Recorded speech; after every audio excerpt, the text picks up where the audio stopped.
Shalom,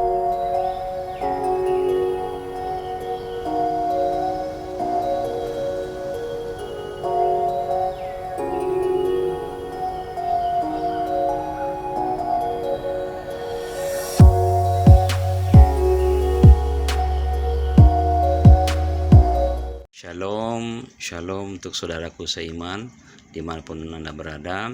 Perkenalkan, nama saya Lukas Rico Ricardo. Terima kasih untuk saudara semua yang sudah berkenan untuk mendengarkan video singkat dari saya ini mengenai kesaksian perjalanan hidup saya, bagaimana saya kemudian mengenal Kristus dan saya hidup di dalamnya. Saudara, sebelum kita memulai, saya berterima kasih untuk Gereja JKI yang sudah berkenan untuk menayangkan video kesaksian saya ini, dan saya juga berterima kasih kepada hamba Tuhan Pastor Bimo Kusumonegoro, salah satu sahabat, mentor, orang yang berjasa di dalam pelayanan saya, yang kemudian katakanlah dalam tanda kutip menyeburkan saya dalam dunia pelayanan gitu. Perkenalan saya dengan Yesus Kristus diawali dengan perkenalan saya dengan seorang gadis yang memang keturunan Kristen, dari keluarga yang berlatar belakang Kristen ya. Sementara saya sendiri berlatar belakang keluarga Minang, yaitu dari Sumatera Barat, saudara. Nah, perkenalan ini kemudian berlanjut menjadi sebuah hubungan yang spesial. Saya tahu bahwa dia adalah seorang yang Kristen. Pada awalnya sih saya menolak ya. Saya menganggap perkenalan ini hanya sebagai, ya katakanlah, hubungan yang main-main aja gitu, sama di zaman anak-anak muda waktu itu gitu kan. Tapi kemudian siapa menyangka bahwa Tuhan punya suatu rencana yang baik dan indah di balik itu semua, dan kemudian menjangkau saya sebagai salah satu laskarnya. Nah saudara, untuk mempersingkat waktu, saya rasa tidak akan berpanjang lebar untuk menyampaikan kesaksian ini. Dimulai dari perkenalan tersebut, kemudian berlanjut menjadi suatu hubungan yang spesial, dan di dalam hubungan kami ini kami menemui banyak tantangan ya, terutama dari keluarga kami kedua belah pihak gitu. Keluarga yang notabene sekarang adalah menjadi istri saya, keluarga besar istri saya menentang hubungan kami karena dianggap sebagai hubungan terlarang dengan agama, latar belakang agama yang berbeda gitu. Tapi karena kami merasa ya sangat wajar lah waktu zaman itu kemudian suatu hubungan dijalankan begitu saja tanpa adanya target utama gitu untuk menikah. Karena apa? Karena kami menyadari kami berbeda agama. Kalaupun kemudian pernikahan itu terjadi, saya rasa itu adalah campur tangan Tuhan ya. Yang jelas bagaimana Tuhan kemudian ingin menjangkau saya melalui tangan seorang gadis yang kemudian menjadi istri saya gitu. Singkat cerita, kemudian kami menikah, dan pernikahan itu kami jalani sampai sekarang, sampai pada usia hampir 25 tahun. Pernikahan ini dikaruniai dengan 4 orang anak, 2 laki-laki dan 2 perempuan gitu. Pada masa pernikahan ini kami mengalami banyak sekali ya goncangan-goncangan ya. Ya saya rasa semua rumah tangga pasti mengalaminya. Tapi yang spesial bagi saya adalah goncangan ini bukan saja mengenai goncangan biasa dalam rumah tangga, artinya ada goncangan rohani, ada goncangan finansial gitu. Cuman karena kami mempunyai latar belakang agama yang berbeda, bahkan goncangan finansial pun menjadi suatu goncangan rohani gitu. Menjadi tanda tanya, apakah karena kita berbeda keyakinan, kemudian Tuhan memberikan cobaan yang sangat banyak buat kami gitu. Dan sampailah pada suatu ketika, pada suatu titik di mana saya kehilangan pekerjaan dan istri saya pun kehilangan pekerjaan. Di posisi itu kami berada di titik yang paling rendah.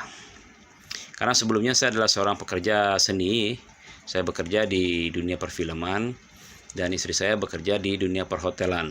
Istri saya bekerja di salah satu hotel ternama di Bundaran HI, dan beliau bekerja selama kurang lebih 13 tahun ya. Mulai dari saat saya berpacaran sampai kemudian kepada pernikahan gitu. Nah, ketika goncangan finansial itu terjadi, kami mulai flashback. Apakah ini suatu rencana dari Tuhan? Apakah ini suatu pertanda dari Tuhan bahwa kita harus berpisah?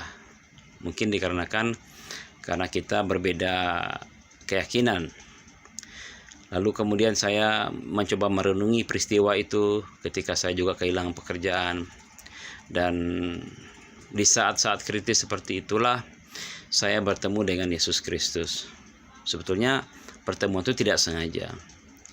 Ketika kami menikah, kami bersepakat untuk menjalankan keagamaan dan kepercayaan kami masing-masing gitu. Ya, baik secara ibadat maupun secara toleransi di dalam sosial gitu kan.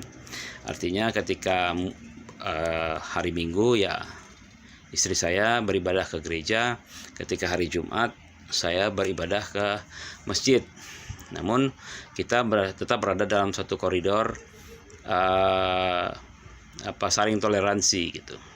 Tapi lambat laun saya mulai kasihan juga dengan istri saya ketika hari Minggu dia berangkat ke gereja sendirian. Kadang-kadang waktu itu dengan anak-anak yang kami masih kecil-kecil, dan timbul rasa iba juga gitu. Sampai suatu ajakan beliau untuk mengantarkan ke gereja saya penuhi. Nah, dari sinilah mulai cerita itu terjadi, saudara. Ya, ketika pertama saya mengantarkan istri saya ke gereja, saya merasakan ternyata gereja tidak seseram yang saya bayangkan. Di dalam doktrin agama kami ya haram ya menginjak gereja, masuk ke dalamnya itu haram. Itu pun masih saya pegang sebetulnya. Ketika pertama kali saya mengantarkan istri saya tidak pernah mau masuk ke dalam gereja. Tapi lambat laun saya merasa tidak ada sesuatu yang spesial, tidak ada sesuatu yang aneh gitu. Maka mulailah di hari-hari berikutnya saya mencoba untuk masuk ke dalam, ya tentu saja dengan bujukan istri saya gitu ya. Dan masuk ke dalam gereja, saya mulai duduk, saya mencari tempat duduk yang paling pojok, yang tidak terlihat oleh orang lain, yang tidak terganggu. Karena kadang-kala kalau kita masuk gereja, saudara, itu kita merasa terintimidasi oleh pandangan orang lain gitu. Ya mungkin karena saya merasa berbeda sendiri, ketika orang memandang saya, seakan-akan orang itu mengatakan dalam hatinya seperti ini orang muslim ngapain masuk gereja gitu. Seakan-akan seperti itu, padahal tidak. Namun satu kali saya mencari duduk paling pojok, paling belakang. Saya mencoba tidak peduli dengan gaya ibadah yang menurut saya aneh ya. Orang kemudian berdiri menyanyi-nyanyi seperti suatu sekte-sekte sesat gitu ya. Menyanyi-nyanyi menyembah sesuatu gitu, seperti film-film yang kita lihat itu kan. Saya merasa aneh gitu, tapi saya tidak peduli. Pada saat itu saya biarkan saja itu berlalu. Namun lambat laun pujian-pujian yang dinaikkan itu mulai meresapi hati saya. Demikian juga dengan tadinya saya berpikir bahwa ini sama kejadiannya ketika di masjid kemudian ada ustadz yang menyatakan membicarakan tentang kegiatan orang-orang Kristen gitu, menjelek-jelekan ya katakanlah orang Kristen itu kafir dan lain-lain sebagainya gitu. Setelah saya masuk gereja, malah saya menemukan hal sebaliknya, saudara. Saya tidak pernah menemukan pendeta yang membicarakan tentang kejelekan agama lain. Mereka justru saling menguatkan, mereka justru saling meneguhkan satu dengan yang lain. Ya, khotbah-khotbah pendeta yang bagaimana kemudian menguatkan jemaat. Dan itu mulai menarik simpati dalam hati saya. Saya merasa ada sesuatu yang berbeda gitu. Berbeda dengan ajaran yang saya selama ini terima. Lalu saya mulai mencoba perlahan-lahan mencari perbandingan. Ya, saya mulai mencoba melihat isi Alkitab. Saya lihat ini Alkitab ini hanya seperti buku sejarah ya, menceritakan tentang kisah dari kejadian yang menceritakan kisah penciptaan langit dan bumi, kemudian Adam punya anak, punya keturunan, Abraham dan seterusnya, sampai kepada kisah Yesus disalib, sampai kepada kitab Wahyu yang kadang-kadang malah saya bingung di dalamnya kitab Wahyu itu seperti kitab fiksi gitu. Tetapi ya sudahlah, saya baca saja. Tapi ternyata memang firman Tuhan tidak pernah kembali dengan sia-sia, saudara. bahwa ketika saya membaca sedikit demi sedikit, ada hal-hal yang menurut saya sangat positif kemudian tertanam di dalam pikiran saya, dan itu menjadi suatu dorongan bagi saya harus mempelajari lebih dalam tentang Alkitab. Kenapa? Alasannya adalah ketika saya ingin mendidik keluarga saya ingin mendidik istri dan anak saya, tidak mungkin saya menggunakan Al-Quran gitu kan, karena mereka tidak memahaminya. Dan itulah menjadi suatu motivasi bagi saya. Kemudian saya lebih mendalami dan membaca mengenai isi Alkitab. Saya pikir ini sangat berguna. Ketika istri saya marah atau ya katakanlah membangkang terhadap saya bisa menginjili dia gitu, saudara. Niat awalnya sebetulnya sih seperti itu. Tapi ya Roh Kudus mulai masuk dalam hati saya, mulai mencoba, bukan mempengaruhi ya, mencoba memberikan pengertian, mencoba mengajar dari ayat-ayat yang saya pelajari, ayat-ayat yang saya baca, mengajar dari situ, dan itu menjadi tertanam dalam diri saya. Lambat laun saya mulai mencoba untuk mempelajari dengan seksama, saudara. Puncaknya pada suatu ketika saya selesai melakukan sholat wajib, sholat Asyar kalau nggak salah waktu itu ya, saya mengambil Alkitab, lalu saya mengambil Al-Quran, saya memperbandingkan keduanya. Nah, yang menarik adalah ketika saya membaca di Ali Imran ayat 45 ya sampai 55, saya menemukan satu ayat yang kurang lebih bunyinya, Isa Al-Masih adalah orang terkemuka di bumi dan di akhirat gitu. Namun ada satu lanjutan lain yang saya tidak menemukan lagi di Al-Quran versi sekarang, karena Al-Quran yang saya baca itu versi untuk naik haji cetakan tahun 1979 ya, 72 atau 79, yang bunyinya Isa Al-Masih Ibnu Maryam adalah orang yang terkemuka di bumi dan di akhirat, kepada seluruh pengikutnya ditinggikan setingkat dari bangsa-bangsa lain. Nah, saya mulai merasa tercenung, saya merasa ada sesuatu yang aneh. Kenapa kok kemudian agama saya menjelaskan agama orang lain gitu ya, mengenai Tuhan orang lain yang ternyata lebih terkemuka dari agama saya, dan seluruh pengikutnya malah lebih tinggi dari saya gitu. Artinya saya berpikir selama ini istri saya punya posisi yang lebih tinggi secara rohani dibandingkan saya gitu. Nah, itu yang membuat pikiran saya berkecamuk. Saya mulai mencari banyak referensi, saya mulai bertanya kepada ustadz-ustadz apa sebetulnya makna dari ayat ini, tapi ya tetap tidak bisa dipungkiri bahwa ada sesuatu yang mempengaruhi hati dan pikiran saya gitu.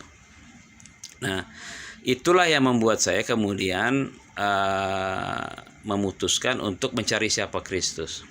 Puncaknya ketika mengikuti suatu ibadah, saya tidak peduli lagi saya mesti duduk di belakang, di tengah, atau di depan. Nah, kebetulan waktu itu kami mengambil barisan tengah. Saya masih ingat karena kami beribadah di Gereja Tiberias Indonesia di Kelapa Gading. Ibadah waktu itu yang dipimpin oleh Bapak Pendeta Simeon Yunus ya. Beliau menyanyikan, mengangkat suatu pujian, dan pujian itu sangat merasapi hati saya sehingga saya sangat terharu dan saya menangis waktu itu. Nah, di saat menangis ini kemudian istri saya melihat. Lalu dia membisikkan suatu kata di kuping saya. Dia bilang, makanya kamu harus bertobat gitu. Dan itu saya tidak terpengaruh sebetulnya dengan statement dari istri saya. Tapi yang membuat saya terpengaruh adalah ada satu sosok yang kemudian seperti merangkul saya dan berkata, ikuti kata hatimu. Nah, saya nggak tahu itu sosok siapa ya. Kalau kemudian dikatakan itu sosok ya Tuhan Yesus ya boleh-boleh aja gitu. Tapi saya merasa ada satu hadirat dan yang merangkul saya, dan saya begitu merasa damai, saya begitu merasa tenang. Tidak ada pemaksaan untuk masuk Kristen gitu. Saya hanya dipaksa untuk mengikuti kata hati saya. Dan itulah yang menjadi titik balik hidup saya. Saya mulai merenungkan, kemudian di waktu-waktu berikutnya saya mulai mengambil keputusan untuk memperdalam agama Kristen, dan saya mulai mencari beberapa sumber. Bahkan akhirnya saya memutuskan untuk ikut konseling. Namun konseling itu gagal karena konselor saya tidak dapat menjawab pertanyaan saya mengenai agama Kristen, saudara. Ya, pertanyaan saya sih waktu itu simpel, siapa Yesus, kenapa dia dipanggil Tuhan, dan apa bukti ketuhanan Yesus gitu. Dan jawaban yang saya dapat tidak sangat memuaskan ya. Dan saya berpikir orang Kristen saja sekelas pendeta saja tidak dapat menjelaskan hal ini, bagaimana saya mau ikut kepada Yesus gitu kan. Tetapi Tuhan tidak bekerja sendiri, saudara. Tuhan tidak mempercayakan juga kepada orang lain, dan Tuhan mau melakukan sendiri apa yang Dia inginkan. Saya merasa kemudian terberkati, saya kemudian lebih giat belajar Alkitab, dan puncaknya sekitar tahun 2008 akhir saya memutuskan diri untuk dibaptis. Jadi itulah perjalanan singkat saya mengenai perkenalan saya dengan Yesus Kristus. Mungkin di video berikutnya saya akan membuat satu ulasan tersendiri bagaimana kemudian setelah saya percaya Yesus, hidup saya dipulihkan, usaha saya dipulihkan, keluarga saya dipulihkan. Terima kasih banyak atas perhatian saudara semua. Semoga hari ini kita diberkati Tuhan dalam perlindungan Tuhan yang senantiasa melingkupi kita sampai akhir zaman. Terima kasih saudaraku. Salam untuk semuanya. Shalom. Tuhan Yesus memberkati.